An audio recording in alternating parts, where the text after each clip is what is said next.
Well, folks, welcome to one more edition of Politics and Random. Berto, host. Thank you so kindly for being a part of the show.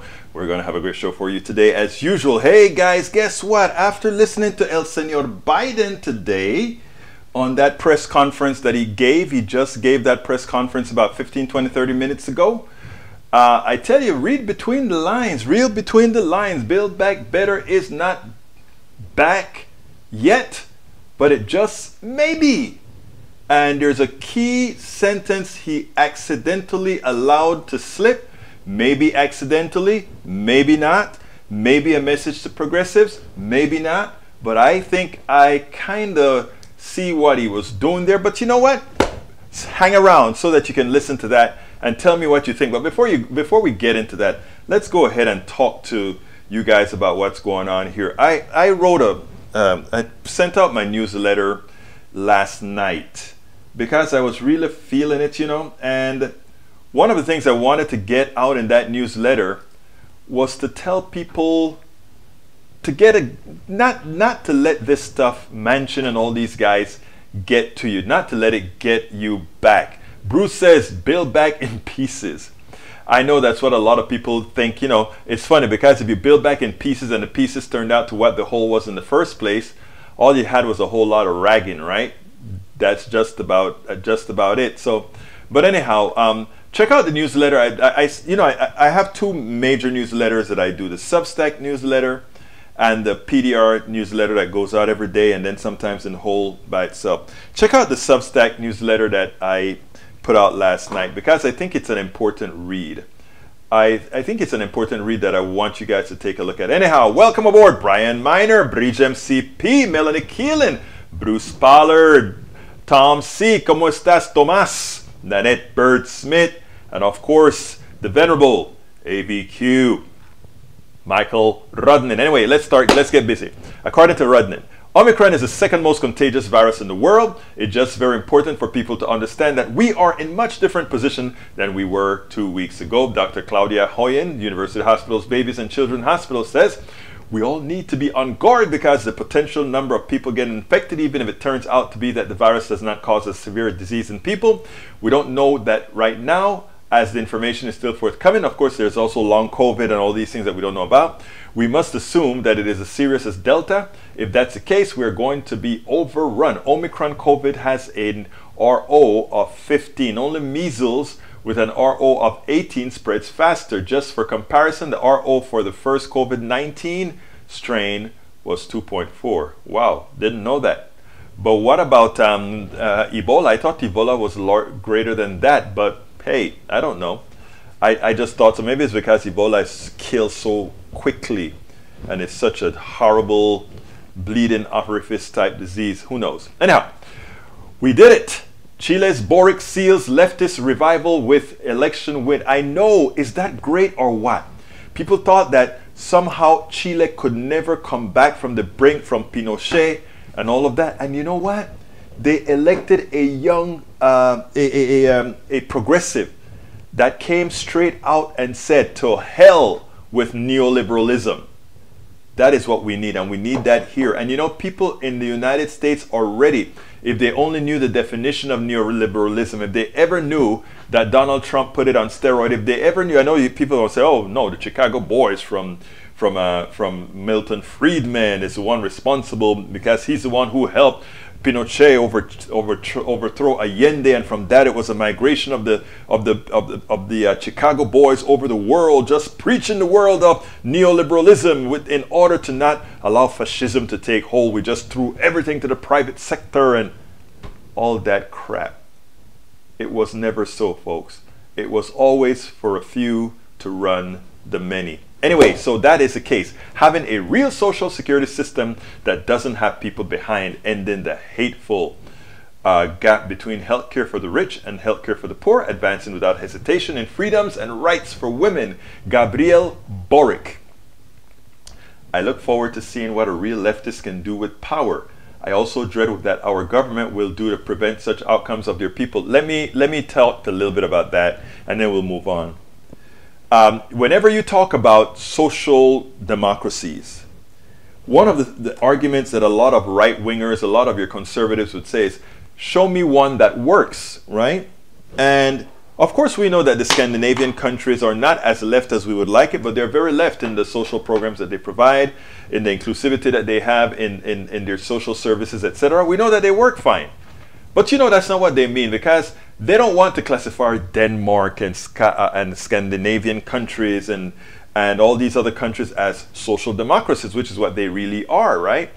Of course, we want things a little bit deeper, because, you know, even England is sort of a social democracy when it comes to healthcare. But as I learned from one of my daughter's doctors or experimenters, that, you know, England, while England gives you good free healthcare, doesn't give you medicines, but Scotland does. So there are a lot of little intricacies to get the perfect solution. And of course, the perfect solution is what we want, much of what we discuss in my book, How to Make America Utopia. Anyhow, let's get busy. Despite climate imperative, 94% of analyzed coal companies have no phase-out plan, despite, at least I saw that story in Common Dreams today. 30 financial institutions around the world have called on mining and power companies to adopt roadmaps to phase out coal by 2021 or earlier. Global warming is an existential threat to which burning coal is a primary cause. These are the last few years to shift to renewables. We are in do or die moment to get off coal, yet going nowhere fast. I've always spoken about capitalism and how it really works, right? There is no incentive for the people who run companies, for capitalists, to really have an exit plan out of coal, to have an exit plan out of anything, because that's not how it works. There is an abstraction between production and capital and those who control the capital. Let's explain. Coal is cheap to get, oil is cheap to get. You dig it out of the ground, you do a little bit of processing to it, and you get it out there, and you make a whole lot of money on. But in green energy, you still have to invest quite a bit, because it's a new technology, all these kinds of stuff. So your profit margin is a lot less. So what does a capitalist do? A capitalist extract the last bit that they can, irrespective of environment, because they know that when that carbon company fails, when the oil company fails, when the coal company fails, capital is abstracted. So they go to the next capital extraction point. And that is what most Americans don't understand. It's like, oh, if you go ahead and change from coal now, all those coal jobs are gone. All those oil jobs are gone. They're gone already. But you're the one that's going to be left holding the bag, because the capitalist will have said, okay, I'm going to extract my capital out of the coal sector right at the time of maximal extraction, and then move on to the next being, the next thing. Because capital is fungible. That's the whole deal about capitalism. It is so abstracted. And because it's abstracted, we don't care if we're destroying environments. We don't care what the hell we destroy, because we just have to move to the other thing. Now, when it comes to climate, people say, oh, well, climate is going to affect everybody. Yeah, but you know what? Climate, it's not going to kill everybody. And the ones that's not going to get killed are the ones who can build a strong house that can tolerate a number 5 tornado or a number 5 hurricane. They can build, we know how to build structures to withstand those things, and the wealthy people can do it. So what the hell, who cares if we destroy the environment in the process? We can have hydroponic gardens and all these things while people are out there suffering, and we pay an army to protect us from the pitchforks. Of course, we know that all eventually ends, but that's for another story. Just want you guys to understand why it is that, and that's, you know, look at that story that Rudnan brought out. They have no answer. They have no exit plan. They have no exit plan because they don't need one. And remember that. Remember, you are just a cog in the wheel. All right, let's see here. After the ballots are counted, conspiracies, political violence, and American exceptionalism. This is an article citing Poland regarding the divisive state of our nation as we have become a backsliding democracy. I find this poll to be the most optimistic. There is bipartisan agreement that the American system of democracy is failing to address the concerns and needs of the public. A supermajority of 69% of Americans agree that American democracy serves the interests of only the wealthy and powerful. 70% of Democrats and 66% of Republicans hold this view. Great commonality, and that speaks well to all that we stand for here at Politics Done Right. Because what it means, brothers and sisters, is simple. It means we can talk to the other side if we allow a landing path. That's what it means. It means that we don't have to stay in our silos. We're not asking anybody to change who they are. We're not asking anybody to simply, oh, you got to be exactly like me. That's not the case. But what we're saying is let's do what's right to get it both right for us all. All right, let's see. Nanette Birdsmith, welcome aboard. Tom C. Para ver. Bruce says, Bill back in pieces. We spoke about that. Maywood says, hello from Long Beach, California. Melanie Keelan says, good evening all. Brian Miner says, need something passed to try to get more Dems in Capitol Hill. We need to get something passed, but I want to put a proposal to you, Brother Miner, and it goes like this. Let's stop saying we need to pass a bill somehow to encourage others to vote. We need to ensure that they're going to vote no matter what, so that they get the people who are going to pass the type of bills that are going to solve the issues concerning us all. If we need the current corrupt government to pass a bill so that others can vote, henceforth the problem. So what I tell all our posse here is, let's get busy. Let's take that mindset away from many. And let's put the mindset in there that no matter what happens, go out there and vote for the most progressive person you can find. And make sure that person wins. Because that is how we move forward. Eric Hayes says, here you go, another murder for a real nice guy out on bond.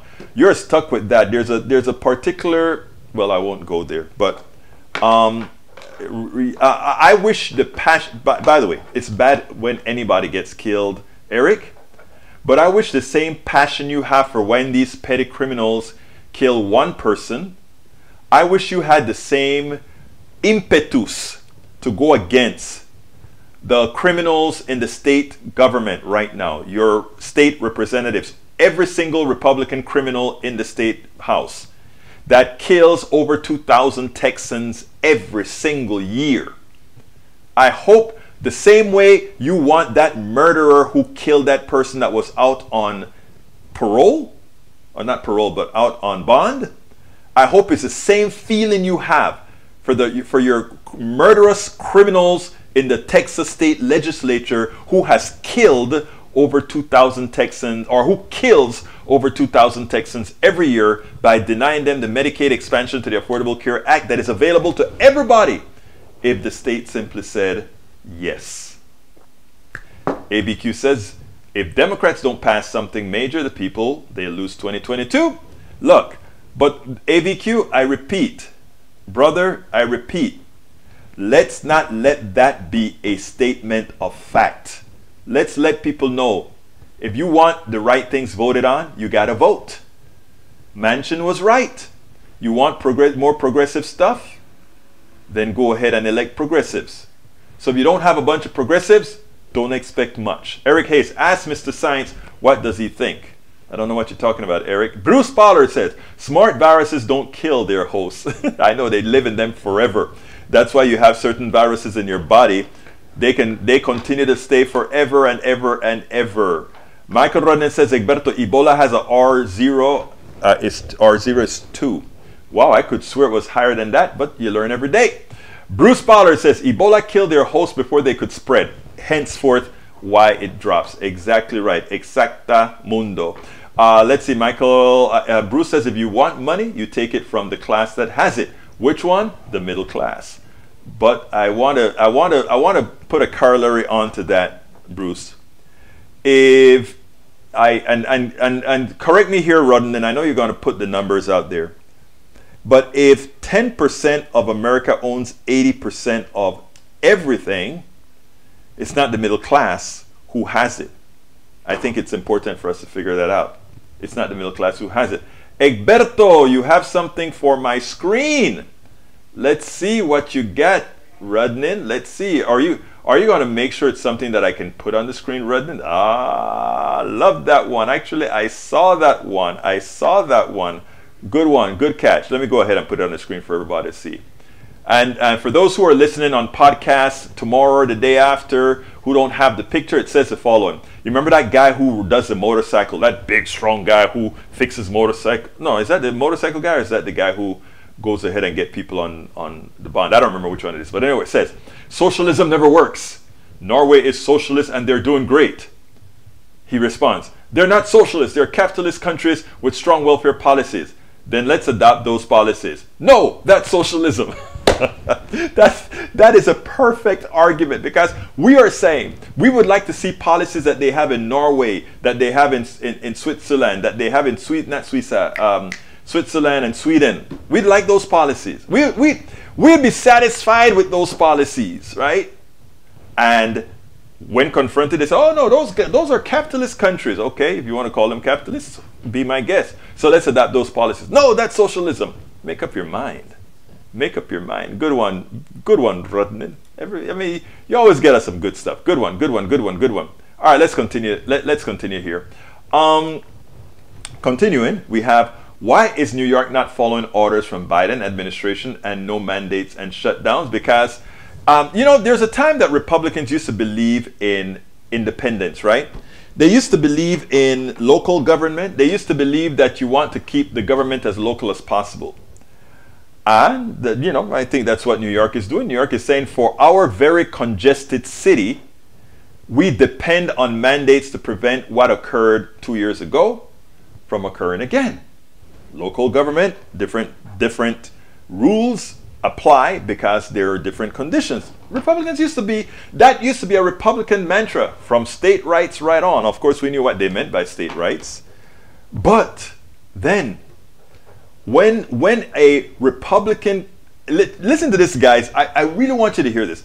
A Republican city near Dallas, they were drilling and a lot of the fumes were going into this fairly high-class neighborhood, and they voted, we don't want drilling within X amount of yards or meters or whatever. And do you know what the Texas legislator did? They forgot about local control. And they said no county, no local entity can pass these laws against the oil companies. Think about that. And then they believe, so they have no values, right? No values whatsoever. Bridge MCP says New York State has a mask mandate. Many small stores are not following it. The new county executive of Nassau County won't follow, but he isn't sworn in yet. Michael Ryan says, destruction of the commons. Exactly. Maywood says, unfortunately, Ebola and the Black Plague can be spread from and by the dead. Much of the spread from Ebola, for instance, was to family members preparing their bodies for burial. Didn't know that?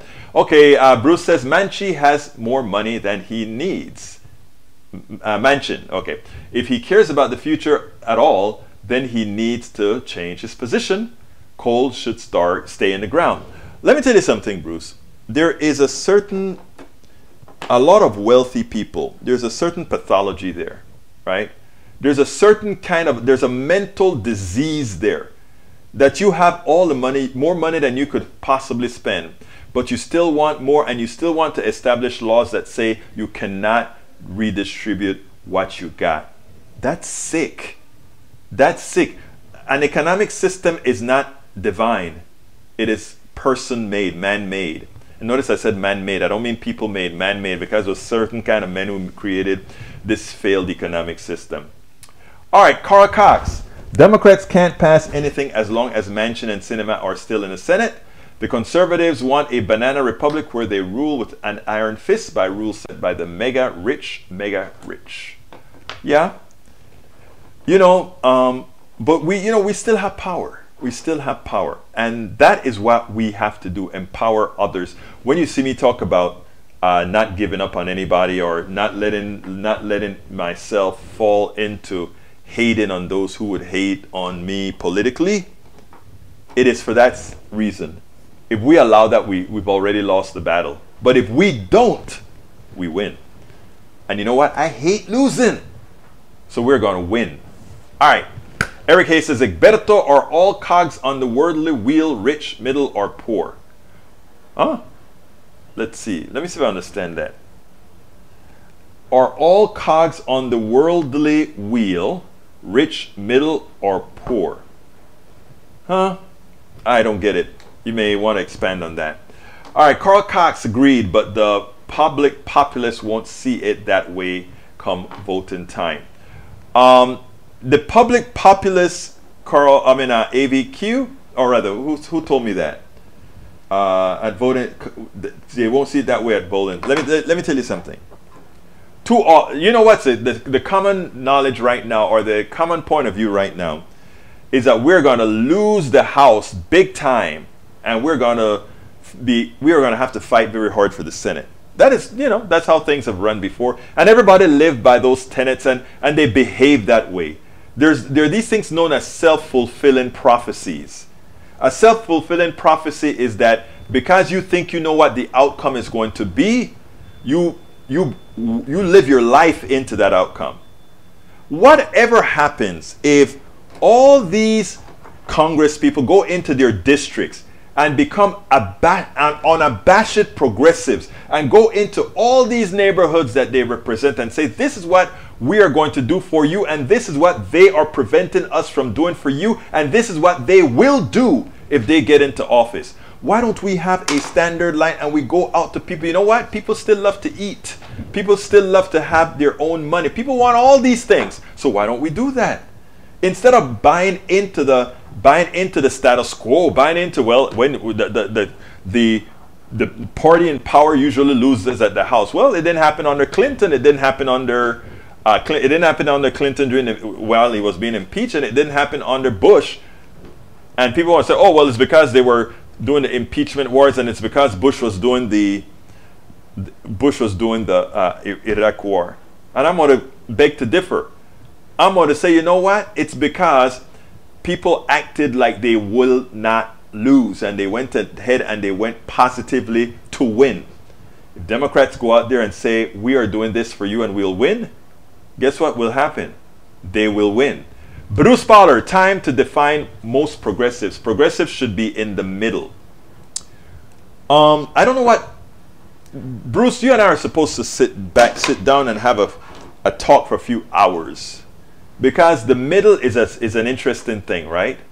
Am I in the middle or am I left? What makes me left? What is it that I want that is so left that people who want to call themselves in the middle do not want? Or is it just a matter of expression? That is what's important. I think too often, by having the middle, the left, and the right, as opposed to policy per policy per policy, we get into that issue where, okay, well, that is a left policy or that is a right policy. Exactly what, let's assume you're in the middle, Bruce. You know me, and I'm on the left.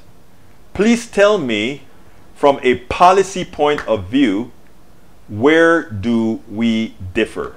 I'm curious. I'm curious. Let's see who else is on. Norman Reynolds. I think I saw Norman earlier, and I don't think I saluted you. But in case you're here and I missed you, perdóname por favor. Yo sé que ya puedes hablar español muy bien. All right. Michael Rennie says destruction of the commons. Yeah, that's true. All right. Tom C. I think I have a Carl before you, Tom. All right. Brian Miner says, relying Manchin and Sinema to control the narrative becomes innate if Democrats again gain a few seats. Look, what we need to do is not make Manchin and Sinema the narrative. We go out there and make our own narrative. And I like what they're talking about. Throw the stuff throw the bill on the floor. Let Manchin and Sinema vote no. And then immediately go into their districts and point out what was lost by that no vote. And then say we are going to have the vote again. See if you can tell your folks to vote appropriately, and keep throwing that vote out there. Keep throwing that vote. And then when you go into the primary, says, hey guys, I need 2 more senators. Hey guys, I need 10 more Congress people. Will you help me? All right, let's see what else we got here. Tom C says Fox News host Jesse Waters speaking to a right-wing youth group threatened Dr. Anthony Fauci, saying, "Now you go in for the kill shot with an ambush, deadly, because he doesn't see it coming." Oh boy. They should arrest him immediately. Arrest Cruz, McConnell, etc. and you don't need Manchin. Yeah. All right, Macaroni says, Egberto, 10% of 80% of everything. Are you referring to the stock market? No, I'm referring to just wealth. Wealth. Just wealth. Find out for me. Norman Reynolds, uno, dos. Te veo. I see you. Puffin says, buy Manchin, literally buy his coal plants and convert them to biomass. You know, that's a good bribe. I think, let me put it this way. Manchin's property is worth $5 million, right? If I were Biden, I would tell Manchin, hey, I will get a private investor to buy you out. Just vote for the damn bill. Is that illegal? Probably. But only if it's done through the government, right? If he goes ahead and he says, hey, I would advise somebody to buy this company from Manchin, maybe it'll work. Kentucky loving socialism after Trump caused those tornadoes. No, Kentucky has always been a socialist state. The government has always sustained Kentucky. Imagine, McConnell is from Kentucky, and Kentucky is a bigger state. Kentucky is a state that takes a hell of a lot more from Connecticut, New York, California, and all these others. And then they like to talk about we have low taxes. No, you don't have low taxes. You have stupid taxes that charges a whole lot of people otherwise. Rodden says Republicans believe in state rights until those state goes again. That is so true, man. You guys are taking up all the space. Am I going to get to my videos, guys? All right, let's see. Eric Hayes says Pelosi has more money than she needs, and why won't she invite the homeless to her house or at least help them? Eric, you know I'm going to agree with you there. Pelosi is worth $200 million last I saw. I think it was either 250 or 120. I'm kind of dyslexic, so I don't remember if it was 210 or 120. I don't know which one it is. But she's worth a lot of money. And unfortunately, Eric Hayes, Mr. Right-Wing brother, I am with you. Completely with you. You know, I think Nancy Pelosi should take half of that income, and given that San Francisco is in dire straits with the homeless, with ridiculous prices in homes and all of that, give that damn money into a fund and create a state, create a city within a city that takes care of those who fall out of that economic system. Because if they're out of the economic system, they're living on the streets. So Eric Hayes, did we find a place of compromise, brother? Mr. Right-Wing brother? Well, you said you're not right-wing. You said you're just conservative. But most of what you've been printing recently, sir, is right-wing, just to let you know. Bridge MCP says, correct me, would. Michael says, for as I'm concerned, any economic system that doesn't make sure all citizens strive under that system is a failed system. Who could possibly argue with that? No one can. So he doesn't care about the future. Time to recall him. Agreed. We're talking about Manchin, of course. Michael Redden says, living wages, universal healthcare, a strong safety net is required. That's what is also in my book, How to Make America Utopia. Eric Hayes says, Bruce Pollard, does this go along with Pelosi having more money than she needs? We answered that one already.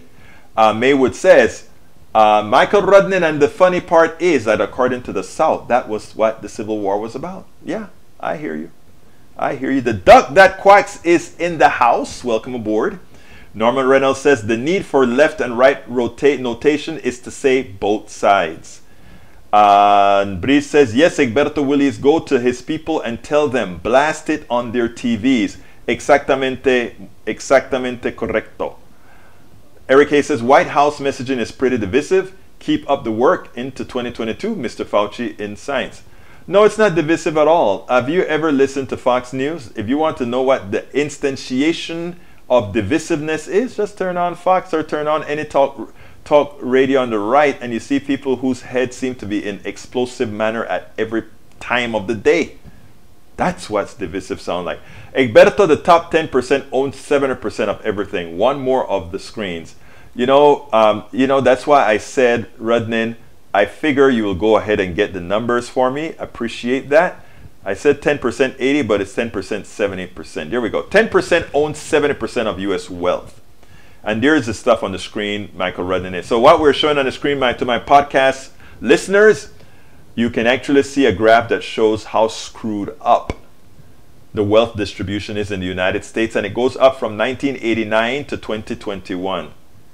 Shame, shame. Put up by Statista. All right, thank you for that information, El Señor Rodnen. We needed to see that. We needed to see that. Continuing with our guys, you guys still sending messages. All right, Bree says, call him Manchin. Because he is munching, of course. Okay, I like that. I like that. I like that. Biden could use the Hunter made money to buy out Manchin. Yeah, he could. Eric Hayes. That is assuming that is not another figment of your imagination, right? All right, Bruce says, grounds for recall. Grounds to apply for a recall election petition include an act of misfeasance, which is defined as doing a lawful act in an unlawful or proper manner. An act of malfeasance, which is defined as wrongdoing or misconduct or the commission of an act that is unlawful, and violation of the oath of office. Incompetence, which is defined as being without adequate ability, knowledge, fallen, or incapable to meet requirements of the office, not legally qualified for the office, or is mentally deficient. 5, failure to perform duties prescribed by law. Well, thank you, Bruce. Let's see what else we got here. Bruce also say, having more than you need but still harming others so you can get more is a mortal sin. It goes for everyone. It's hard to judge Pelosi because she doesn't really do anything. All right, your chat is, oh, thank you for reminding me. We are at the halfway mark. We are at the halfway mark, and Bridge MCP reminds me that it is my duty to ask everyone to please support our program. So folks, please go ahead and support us at Politics Done Right.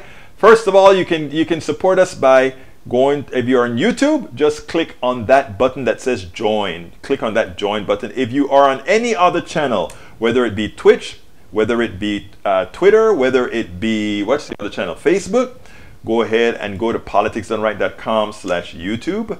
politicsdoneright.com/YouTube. Going to that allows you to, I give you a little speech when you get that link, and allows you to become a part of our PDR posse. Alternatively, you can become a patron. We need 1,000 patrons. We need 1,000 YouTubers.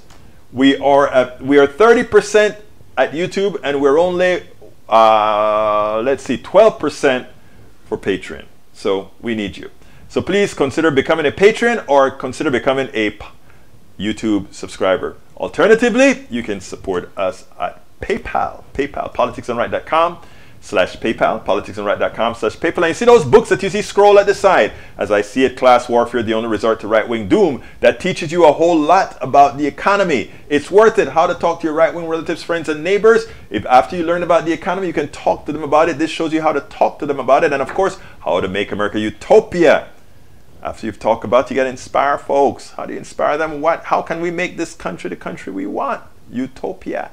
Not the utopia, the false utopia, but one where everybody has a good way to exist. Of course, it's getting cold, or it's already cold. Consider getting our hoodies, etc. And you can get that at our store, politicsdoneright.com/store. But if you don't want to get it at our store, which sometimes is a little bit slow every so often, you can actually get it at our store, also found at YouTube. And since I was unprepared to give you the YouTube link, as I'm speaking and killing time, I'm looking up that link to give you if you want to purchase our items directly at YouTube. And guess what I found? Share this link to your store to your fans. And here is the link to the YouTube store. Bingo! There it is. That's the link to our YouTube store. Check it out. We have all our hoodies and all of that at that YouTube store. Our books, you can find all our books at politicsdoneright.com/books, politicsdoneright.com/books.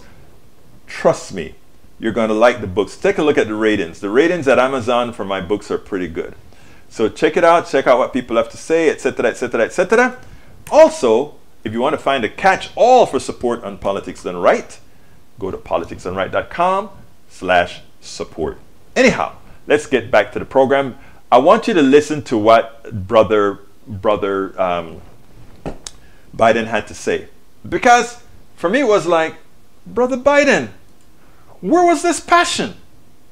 We've been missing this kind of passion for Build Back Better. And as much as Build Back Better has a big support, over 60% already, but hell, this kind of passion could prevent anybody who was trying to object to it from objecting. Check this out. Talk about the importance of keeping your word of trust. Do you believe Senator Manchin kept his word to you? And how do you rebuild trust with progressives in your party to advance your legislation now? You know, I told you before, you've heard me say this before, some people think maybe I'm not Irish because I don't hold a grudge. Look, I want to get things done. I still think there's a possibility of getting Build Back Better done. And what I don't want to do is get into, and Joe went on TV today, and I don't know whether it's TV or not, I'm told he was speaking to the Liberal caucus in the House and said, Joe Biden didn't mislead you, I misled you. And so look, I'm not looking for, let me say something. You saw what happened yesterday. All the talk about how my Build Back Better plan was going to increase inflation, going to cause these debts and all the like. What happened? Goldman Sachs and others said, if we don't pass Build Back Better, we're in trouble because it's going to grow the economy. And without it, we're not going to grow. And what happened? Stock prices went way down. It took a real dip. If you take a look, everybody thinks because I quoted 17 Nobel laureates saying this is going to help inflation. Think about it in terms of you're a hard-working person and you're making 60 grand if you're alone, or if you're a mom or just on her own, or if you're making 80 grand, mom and dad 90 grand like a lot of people do, and you're worried about inflation, you should be worried about it because it's a devastating thing for people who are working class and middle class folks. It really hurts. Where is most of the cost now? The cost is finding in gasoline, even though I was able to bring it down 12 cents a gallon, will come down more, I believe. We talked about what the cost in food prices going up, et cetera. But look what's in Build Back Better. Child care. You can reduce it by up to 70%. That'll be the difference between 20 million women who aren't back in the workforce being able to go back if you pass it. We're talking about health care, insulin. In a situation, we got 200,000 kids with type 1 diabetes. You know what it's costing? It cost somewhere between 10 cents and $10 to come up with the formula, okay, a while ago, right? You know what it's costing on average? $560, $640 a month, up to $1,000 a month. What do you do if you're a mom and a dad working with minimum wage, busting your neck? You look at your kid, and you know if you don't get that vaccine for him, if you don't get that drug for him, if you don't get be able to take that, what happens? They're likely to go in a coma, maybe die. Not only do you put the kid's life at stake, you strip away all the dignity of a parent looking at their child. I'm not joking about this. Imagine being a parent looking at a child and you can't afford. You have no house to borrow against. You have no savings. It's wrong. But all the things in that bill are going to reduce prices and cost for middle class and working class people.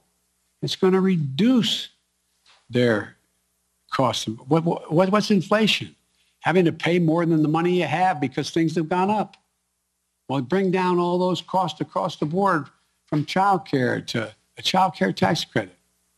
But I'm not supposed to be having this press conference right now.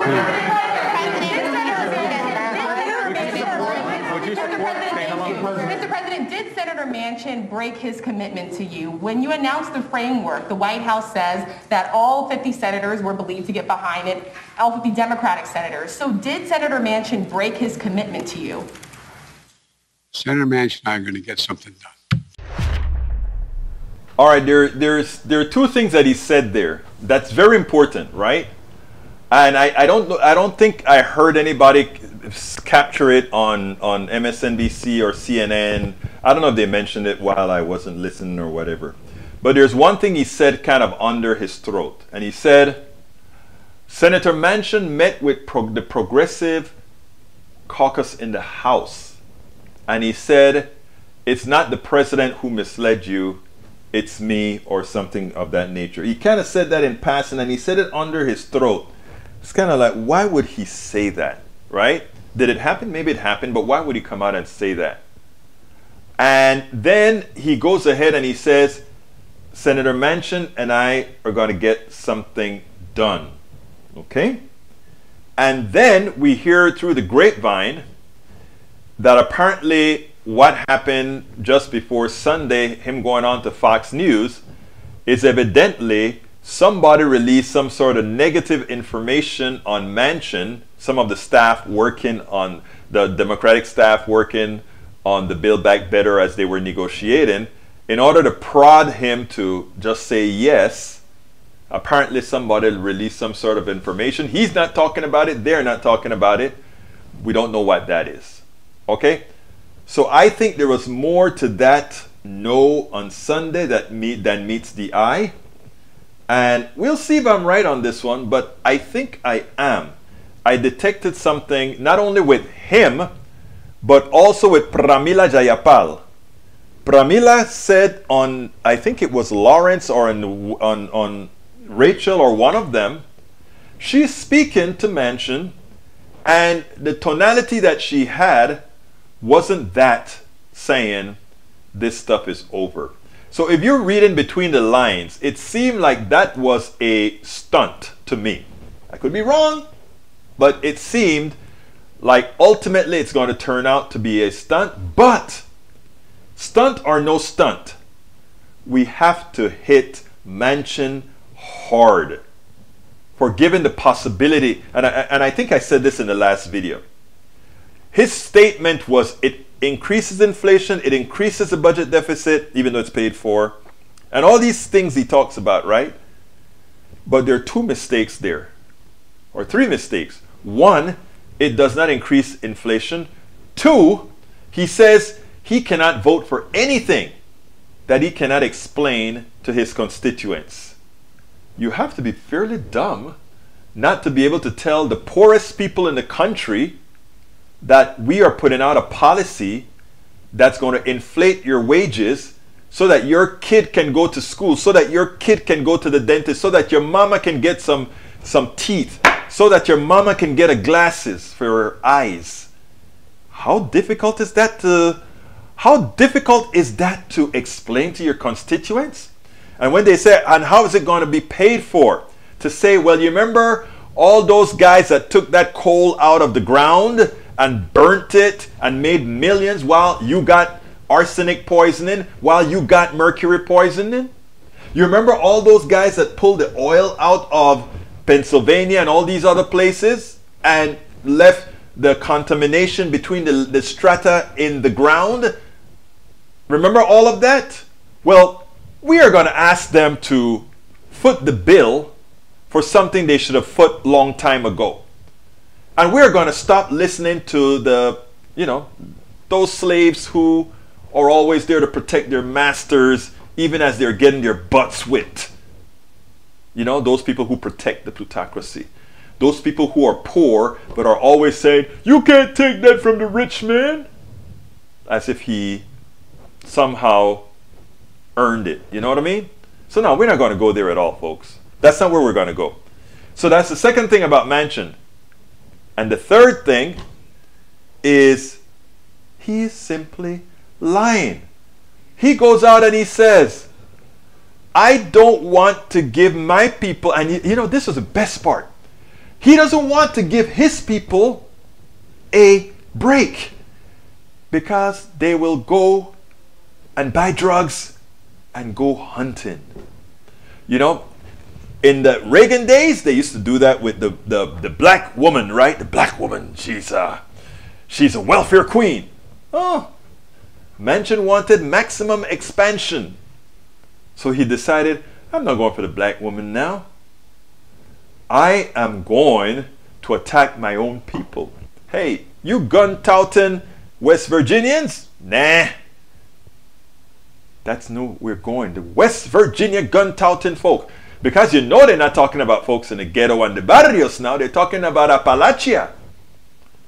So what I try to tell you, why I always talk about we need to unite the ghettos, the barrios, and Appalachia, is because we have more in common than these charlatanes that are trying to separate you, that are trying to hurt you, because they need you in a poor state. Hey folks, if you're just joining us on YouTube, hit that thumbs up, please. If you're on Facebook, hit that like. We want to make sure we get maximal throughput. And those of you that are on YouTube, click that join button. If you're not on YouTube, you know what I'm talking about.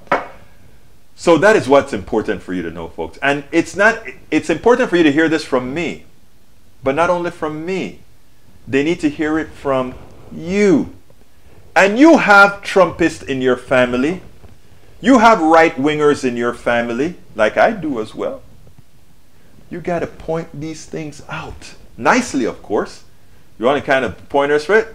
Give them a book, which is called It's Worth It, How to Talk to Your Right-Wing Relatives, Friends, and Neighbors. Actually, it makes a good Christmas food. You guys going to have Christmas on the table? Say, hey guys, I'm not going to discuss politics with you until I give you this book, which is How to Talk to Your Right-Wing Relatives, Friends, and Neighbors. And then you say, read this book, and then let's have a little chat. And since I just brought that up, I'm going to put that book right here, or rather not that book, but I'm put my list of books right here on the screen again. Yes, it's shameful promotion, but we have to pay the bills. Shameful promotion, but I need you to get the books. Need you to get all these good old things because, again, it's worth it. It really is worth it. All right. Bruce says he can explain it. He should just tell them they don't matter. They don't make him recallable. Bruce, you good, bro? You good. Tom C says, Joe Manchin thinks the poor in West Virginia will use government benefits to buy drugs or go hunting. Not a good idea to go hunting when you're on drugs. Might shoot a cow or another hunter on drugs. Hey, Tom, you know, I didn't know you were funny. We talk on our Ask Egberto Anything on Saturdays. I didn't know you were funny. You have to give us some of those jokes when you come and do that. And by the way, folks, check out the Substack newsletter because I need you guys to be on our next thing. We're pushing it back by a week because of the new year. January 8th. Come on that Saturday. We're having Ask Egberto Anything and it's fun. You guys can come on and ask anything. Last time I think we had 5 folks. I'd like to get 30, 40, 50 people at the same time. So come on, let's get busy and let's do it, brothers and sisters. Okay, let's see what else we got here. The Duck That Quack says he put gun owners, family folk, and drug addicts all within the same quote. That's my point. That had to be a mistake, the Duck That Quacks. That had to be a mistake. AVQ says he's gone. AVQ, thank you for being here and thank you for doing all the research that you do for us, bro. How comes you checking out 8 minutes early? We may have to put the chains on you, AVQ. All right, Carl Cox says voters in West Virginia wake up. Manchin only worships money and the mega wealthy, not the down-to-earth lug. Bruce says, what email chain announces Ask Egberto? You would ask me that, Bruce. You know what? Since I need to go ahead and put that out. I know what you did there. In other words, you're saying, Egberto, what the hell are you doing? If you're going to tell people about the newsletter, give them a damn link to the newsletter. And you know what I'm going to do, Bruce? Because you told me that in sort of a back-ass way, I'm going to put that newsletter. This is the last newsletter that I just sent out. I sent this out last night. I want you guys to read it. It's a good one. There is a newsletter and the link to sign up for Ask Egberto Anything on January 8th is inside there as well. Oh, wait, it's not in that particular one. That's the one I did last night. I got to give you the previous one. Folks, if you're listening on YouTube, or rather if you're just podcasting on this one, just go to Substack and find Egberto Off the Record. Egberto Off the Record on Substack. And what I'm going to do is, this is the previous newsletter that has all that information in it, my brothers and sisters. There you go. All right, let's see what else we got here. Para ver. Michael Renner says, Senator Joe Manchin told colleagues he believed parents would use... Oh, we read that one already. Eric Hayes, 20% of these nations are deeply authoritarian. These are people who won't do right unless specifically told to do so, with accompanying punishment for non-compliance. As we require an 80% vaccination rate to achieve herd immunity, that 20% of authoritarians must be included via mandates, or we continue to have a permanent pandemic. You know, the other thing people would say, reddening, I don't partake by that belief, but some people say Darwinism at this point in our history, in America's history, may not be a bad thing after all. I rather hope that we're all redeemable. The Duck That Quack says he thought they were all bums and deserved nothing, even though somehow the work got done and people got satisfied. And talking about the pandemic, I have another video here that I forgot that I needed to show you all, and I didn't set it up right, so I'm preparing it as we speak, but this is an important video as well. That is the wrong way to do it, but I'm going to get it right like I just did there. Check this one out, and then lo tomaremos en el otro lado. Aquí tienes, amigos míos. How is it that we got to this point where the numbers are what they are? You know, this thing, we've talked about it a million times, how the pandemic became a culture war. But the numbers, you have a poll number here, party identification among unvaccinated Americans. This is from the Kaiser Family Foundation in October. Republicans, 60%. Democrats, 17%. Independents, 17%. I just, you know, it's now almost 2 years. Just tell me the story. Why is your party so resistant to following the science? Okay, well, thanks, John. I'm actually not a member of either of our nation's two parties. I am registered as an independent. Wow, and have been for most of my life. But I will say that it was clear from last spring or into the winter and spring of 2021 that this was a bipartisan problem. And it's true that the actual rates of vaccination have gone up among Democrats, and they've gone down. I mean, they have stayed stubbornly the same among Republicans, improving a little on the margins. But it is a serious problem because of misinformation. It's hard to say that this is going to get any better. The administration came to power and worked very effectively on the distribution of vaccines and did very quietly attempt with a lot of time and energy and resources to get to the community of the unvaccinated through pastors and local press and community leaders.